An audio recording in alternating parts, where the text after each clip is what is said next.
Assalamualaikum guys, oke kembali lagi bersama Draft Movie Review. Piye kabar Re? Terima kasih buat para penonton setia Draft Movie dimanapun kalian berada. Semoga kalian semua selalu sehat ya. Kali ini Draft Movie sudah merangkum sebuah film yang berjudul Ganda Vendari 2024. Gimana keseruan filmnya? Gak perlu banyak basa-basi, dia langsung ke alur ceritanya.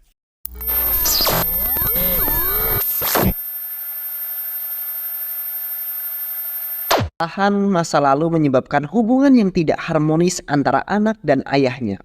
Sang ayah adalah seorang Perdana Menteri India yang bernama Aditya Raj yang sedang berada di Inggris untuk mewakili negara India dalam konferensi lingkungan hidup.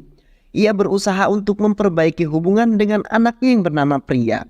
Saat asik bermain dengan cucunya yang bernama Ria, anaknya bernama Priya datang dan memanggil dia untuk berangkat les.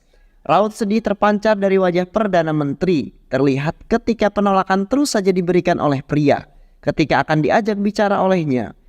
Saat mereka sedang berbicara, Ira, asisten pribadi Perdana Menteri, datang dan mengatakan mereka punya pertemuan pada pukul 8 malam. Perdana Menteri dan Ira keluar menuju mobil yang sudah dijaga ketat oleh beberapa bodyguard dengan dipimpin oleh Vijay. Akhirnya mereka tiba di Universitas Southampton, Inggris. Namun keadaan di sana sepi dan ruang seminar dalam keadaan kacau. Vijay menemukan sebuah pesan untuk Perdana Menteri dari seorang perempuan, ia bernama Shruti. Perdana Menteri meminta agar Shruti percaya padanya. Permintaan Shruti adalah semua penjahat itu harus mendapat hukuman. Saat yang bersamaan terjadi baku tembak. Shruti yang dapat melarikan diri dari gedung pertemuan dikejar oleh para penjahat yang menginginkan kematiannya. Namun mereka kehilangan jejak. Sedangkan Perdana Menteri masih berada dalam ruangan dan dilindungi oleh Vijay, bersembunyi di belakang meja. Kaki Vijay tertembak, namun mereka pun berhasil keluar dari gedung. Dev yang berada di India menerima laporan dari anak buahnya mereka gagal dalam menjalankan tugasnya. Hal ini membuat Dev marah dan berkata ia akan segera ke London. Latar kemudian berada di rumah Vijay. Perdana Menteri mengunjungi Vijay yang terluka dan dalam masa penyembuhan. Perdana Menteri mengucapkan terima kasih karena sudah melindunginya. Vijay menyarankan seseorang yang akan menggantikannya, seseorang pemuda yang sangat bisa diandalkan karena ia sendiri yang mendidiknya, namanya Arjun Varma. Namun Ira tidak setuju dengan pria yang direkomendasikan oleh Vijay. Ira beranggapan Arjun tidak bisa diajak bekerja sama dan tidak bisa dipercaya. Vijay berkata, kesampingkan dulu masalah pribadi kalian, utamakan keselamatan Perdana Menteri yang menjadi target utama dalam masalah ini. Di lain tempat di atas sebuah gedung diadakan pesta, namun terjadi keributan sebuah usaha pembunuhan terhadap Boris Bos dari Rusia. Perkelahian pun terjadi di atas angkutan umum antara Arjun dan orang-orang yang ingin membunuh Boris. Di sana Arjun bekerja sebagai bodyguardnya Boris. Arjun berhenti menjadi bodyguard Boris karena Arjun tidak setuju dengan sikap kasar Boris terhadap perempuan di pesta tadi. Dia berjalan mendekati mobil untuk menyimpan senjatanya dan ketika akan menaiki mobilnya, HP Arjun berbunyi. Ada sebuah tawaran pekerjaan dari Vijay. Dev kemudian mengumpulkan anak buahnya untuk memberitahukan tugas masing-masing dari mereka. Dev ingin tahu pergerakan dari Perdana Menteri yang menjadi targetnya. Arjun sudah berada di rumah Vijay. Vijay bertanya bagaimana kabar ibu Arjun, namun Arjun tidak bisa menjawab. Ia teringat kata-kata dokter yang mengatakan bahwa tidak ditemukan apa-apa pada tubuh ibunya. Tubuh ibunya penuh dengan luka. Vijay meminta maaf karena membuat Arjun kembali bersedih. Ambillah berkas yang ada di meja. Saya punya tugas untukmu. Dia adalah Aditya Raj Bahadur. Dia adalah Perdana Menteri India yang mewakili India dalam konferensi perubahan iklim PBB di London. Target penting yang harus dilindungi. Lembar kedua adalah asisten pribadi Perdana Menteri. Arjun terkejut ketika mengetahui siapa asisten pribadi Perdana Menteri. Arjun melayangkan protes ke Vijay dan tidak mau bekerja sama dengan Ira, sang mantan. Pikirannya kembali ke beberapa tahun lalu sebelum terjadi kesalahpahaman antara dirinya dan Ira. Mereka adalah sepasang kekasih yang saling mendukung dalam segala hal. Arjun adalah seorang tentara sedangkan Ira adalah calon diplomat. Hingga ketika Arjun menjalankan visi rahasia sebagai seorang abdi negara, Arjun tidak dapat memberitahukan apa yang akan dilakukannya. Ira mengantarkan Arjun ke bandara. Setelah Arjun turun dan masuk ke bandara, ternyata handphone Arjun tertinggal. Ira pun segera putar balik untuk mengantarkan HP Arjun. Disinilah Ira melihat Arjun memeluk seorang wanita dengan mesra di bandara. Mereka pergi menggunakan mobil dan masuk ke motel bersama wanita yang sama. Sedangkan di dalam motel itu terjadi penyerangan untuk mengatasi masalah teroris. Mereka sedang berakit bom, terjadilah penyerbuan yang berhasil menewaskan perakit bom. Ira masih coba untuk berpikir positif. Ketika Arjun sampai di rumah, Ira berusaha untuk bertanya, namun Arjun tetap tidak jujur. Keputusan besar diambil oleh Ira. Ira meninggalkan sebuah catatan untuk Arjun. Ira pergi meninggalkan Arjun tanpa bertanya, tanpa penjelasan yang jelas. Tersadar dari lamunannya, sekarang Arjun berada dalam ruangan Ira. Sikap dingin Ira jelas terasa oleh Arjun yang tidak tahu apa salahnya. Tanpa melihat Arjun, Ira mulai menjelaskan apa yang harus Arjun lakukan. Jika ia setuju, maka Perdana Menteri akan menemui Arjun. Mereka berada di ruang Perdana Menteri. Arjun juga mengajukan beberapa syarat dan semua disetujui oleh Perdana Menteri. చెప్పింది కరెక్టే. You are a tough nut. Di tepi jalan raya ada sebuah mobil yang di dalamnya terdapat dua anak buah Dev yang mencari Shruti, wanita pembawa berkas 13. Salah seorang dari mereka melihat keberadaan Shruti lalu mengejarnya, namun lagi-lagi mereka kehilangan jejaknya. Perdana Menteri mengunjungi rumah anak dan cucunya karena hari ini cucu kesayangannya berulang tahun. Ia datang untuk menepati janjinya dan berusaha untuk memperbaiki hubungannya dengan pria. Ketika melihat kakeknya datang, Ria berlari menghampiri dan masuk ke dalam pelukan kakeknya.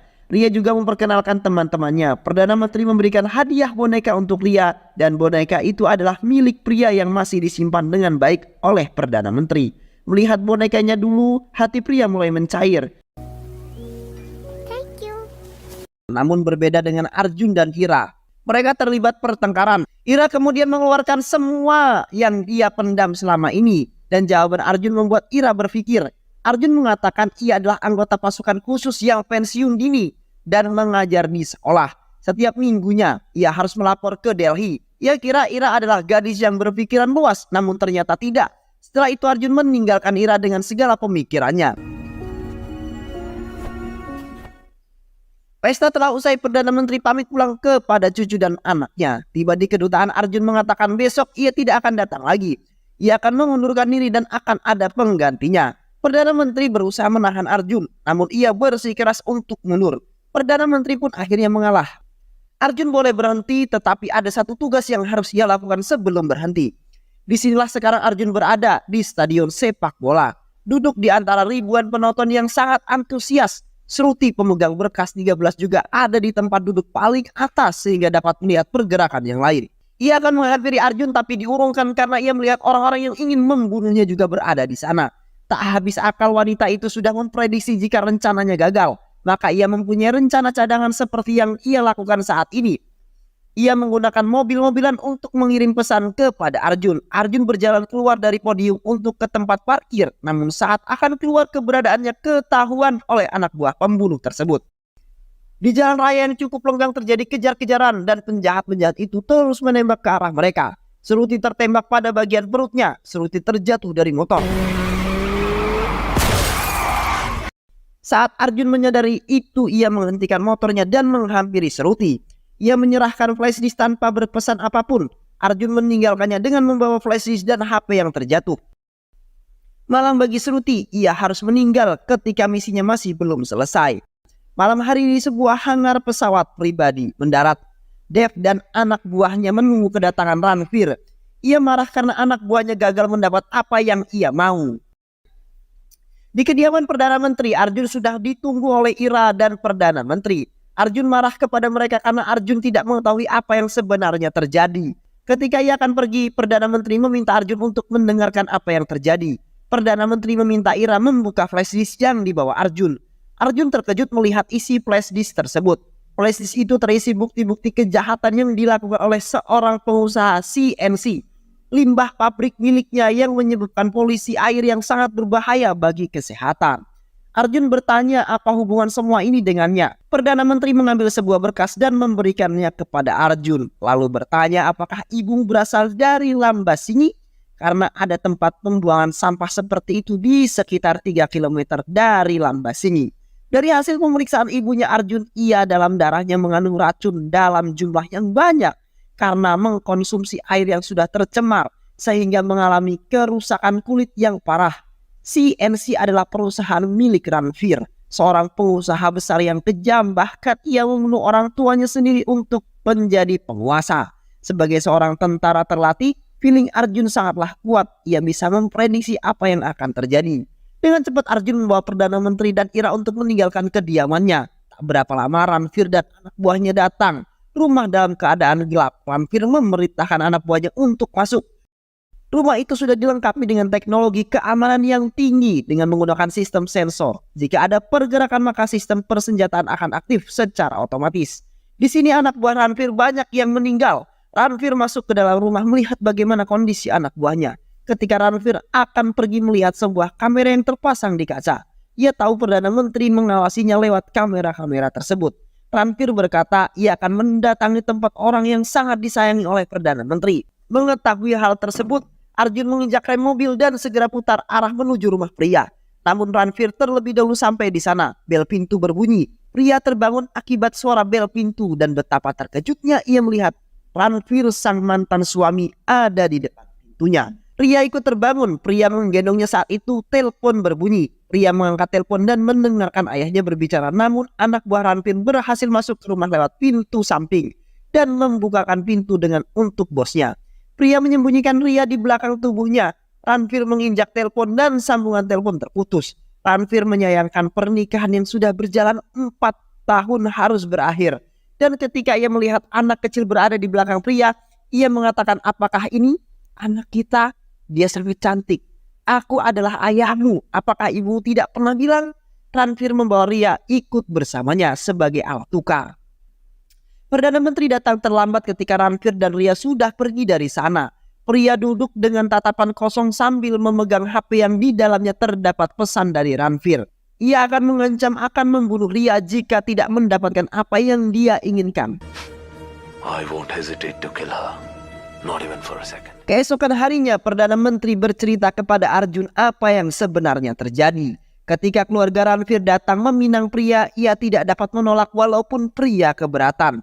Hingga suatu hari pria harus dilarikan ke rumah sakit karena mengalami KDRT. Dan Perdana Menteri baru mengetahui itu semua jika selama ini pria mengalami KDRT. Dan berita itu kemudian mengejutkan. Selanjutnya adalah berita kehamilan pria. Butuh perjuangan selama 3 tahun untuk dirinya mengusahakan perceraian antara pria dengan Ranveer. Setelah bercerai, pria pergi meninggalkan India untuk pindah ke London. Ia menyesal menikahkan pria dengan Ranveer. Karena ternyata Ranveer adalah seorang psikopat yang akan melakukan apapun untuk mencapai tujuannya. Termasuk membunuh kedua orang tuanya. HP Arjun berbunyi dan mendapatkan telepon dari Vijay yang memintanya untuk menyalakan televisi karena terdapat berita tentang dirinya. Arjun menjadi tersangka dalam kematian mahasiswi lingkungan hidup yang sudah menghilang selama 6 bulan. Arjun mengatakan ia akan menyelamatkan Ria. Arjun keluar dari rumah sebelum polisi datang. Saat di luar, Arjun melakukan panggilan telepon ke Perdana Menteri untuk mengetahui apa yang dibicarakan polisi-polisi tersebut dan di dalam rumah polisi yang bernama Ajit Chandra. Bertanya apakah Arjun adalah kepala keamanannya. Ya, sudah selama seminggu ini. Ia pun menunjukkan foto mahasiswi yang ditemukan tewas dan diduga dibunuh oleh Arjun. Namanya Shruti, mahasiswa Sultampon. Di luar, Arjun berusaha untuk menghindar dari kejaran polisi. Hingga ia terlibat perkelahian dengan polisi yang mengejarnya. Arjun terus bergerak berjalan di pinggir sungai dan membuang HP-nya karena alat pelacaknya aktif. Ia mendatangi temannya yang bernama Dom. Ia memiliki peralatan lengkap dalam bidang IT. Arjun mengeluarkan semua barang yang ia punya. Akhirnya ia teringat dengan HP milik Shruti. Dom kemudian membantu untuk meretas HP Shruti. HP tersebut berisi banyak bukti kejahatan yang dilakukan oleh perusahaan CNC. Berkat video tersebut, Arjun berhasil mengetahui identitas orang-orang yang mengejarnya. Salah satunya adalah Dev, seorang yang ahli dalam bidang militer dan terlibat dalam perdagangan narkoba di perbatasan Rajasthan. Dan dia yang membunuh Shruti. From Jabalpur, court-martialed in 2005. Dom juga meretas HP milik Dev. Ia mengetahui di mana Dev berada, yaitu di sebuah klub Turki. Di tengah jalan, telepon Perdana Menteri berbunyi. Secara otomatis tersambung pada Arjun. Ini adalah telepon dari rumah sakit yang mengabarkan ibu Arjun telah meninggal dunia. Harus segera dikremasi karena akan cepat membusuk. Akibatnya banyak jumlah racun dalam tubuhnya. Di rumah sakit, Ira menelpon Arjun. Ia ikut merasa sedih dengan apa yang terjadi setelah menelpon Arjun. Ira melihat banyak polisi di luar rumah sakit. Mereka menyusun strategi. Dom menukar mobil ambulan yang berisi jenazah ibunya. Arjun dengan ambulan yang berisi mayat lain. Berkat bantuan Dom, Arjun dapat mengkremasi jenazah ibunya tanpa halangan. Di pemakaman umum, polisi menjaga ketat prosesi kremasi tersebut. Orang-orang yang dicurigai diperiksa, namun mereka tidak menemukan Arjun. Merasa curiga, akhirnya Ajit membuka kantong jenazah, ternyata isinya adalah manikin. Setelah kremasi, Arjun mulai melancarkan aksinya. Ia mendatangi klub Turki, menembak orang-orang yang menjadi penghalang. Terjadi perkelahian di dalam toilet. Salah seorang anak buah Dev berhasil keluar dari toilet dan berlari menemui Dev. Di ruangan itu pun semua anak buah Dev berhasil dikalahkan oleh Arjun. Dev jadi orang terakhir yang masih hidup.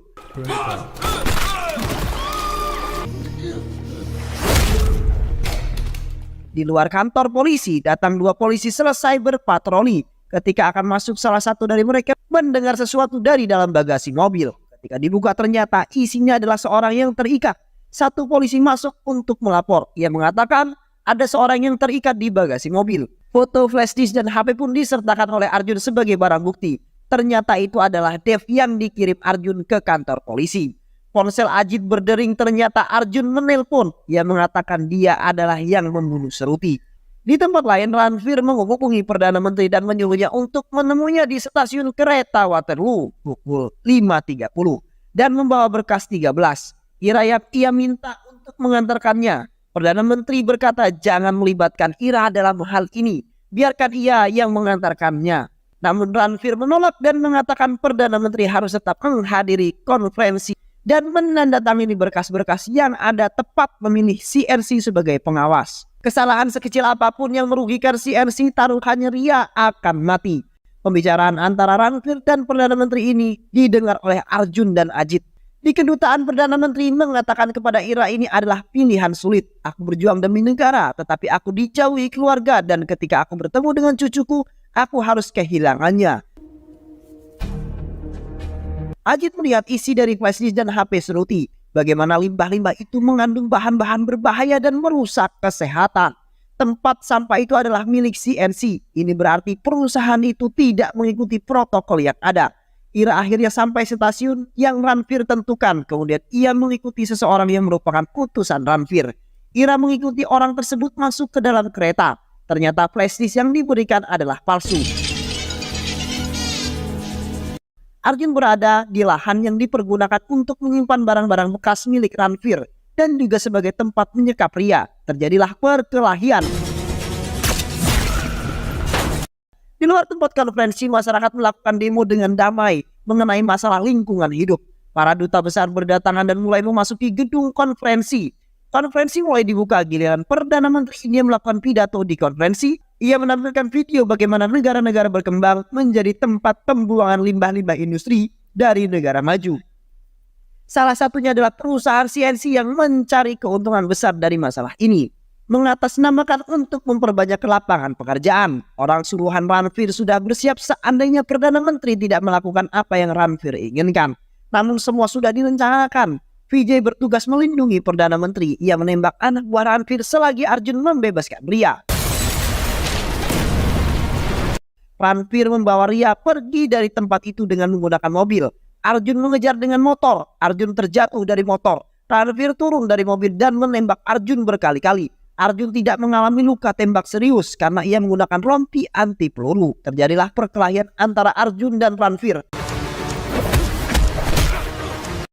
Arjun memukul habis-habisan Ranveer hingga ia tergeletak di atas tanah. Arjun sudah menunaikan tugasnya, yaitu menyelamatkan Ria. Di gedung konferensi, delegasi dari berbagai negara menandatangani MOU mengenai isu global yang dibahas. Mereka setuju dengan apa yang dikemukakan oleh Perdana Menteri India. Arjun pulang ke India dan menebar abu ibunya di sungai. Dan cerita pun selesai.